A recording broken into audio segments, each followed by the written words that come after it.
And now to the University of Chicago, where the school is defying a national trend and daring to tell students they will not find any safe spaces or trigger warnings on this campus. For more, I'm joined by Chief Washington correspondent James Rosen. Hi, James. Megan, good evening. You know, if you've been watching this trend on college campuses over the past several years, and you've been wondering when someone in a position of authority would finally stand up and say, in effect, that he's mad as hell and he's not going to take it anymore, this is your story. As if parting the heavens, this mild-looking academician, Jay Ellison, Dean of Students at the University of Chicago, has struck what champions of free speech on college campuses regard as the biggest blow of the decade against the stifling effect of political correctness run amok. In a letter to the class of 2020, Ellison touted the university's commitment to academic diversity, warning freshmen rigorous debate, discussion, and even disagreement may challenge you and even cause discomfort.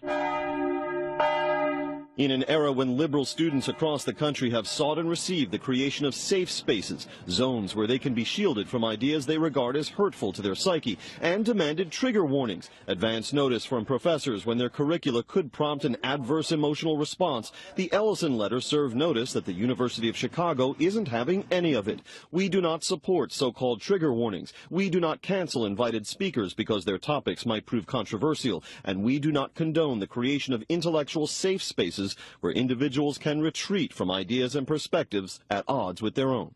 This is actually one of the best steps I've seen a university take to say, you know what, this is education, if done right, is actually going to be uncomfortable.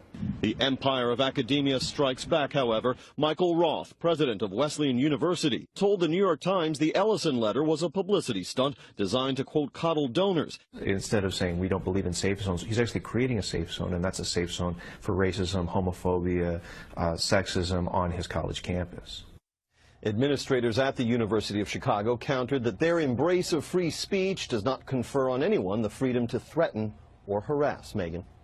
I love Jay Ellison. I wish my kids were graduating sooner. They're like class of 2028. It's not soon enough. I want them there while Jay is there, James. I think first, really, Megan, you need to focus on something called the SATs, and then eventually you'll get to where you're talking about. But that nonsense about you're making a safe space for racism and sexism, what they're trying to do is shore people up for real life. Tough conversations on difficult subjects, which we have to deal with in real life. I consider this conversation itself one of those right now, and I think I had trigger warnings somewhere around 4 o'clock today. But look, the University of Chicago points out that the professors there retain, as they put it, broad freedom in how they address any concerns their students may have about the curriculum. So if a professor really wants to give a trigger warning, he or she may do so. Yeah, that's like my Dianetics, only it's true and not weird.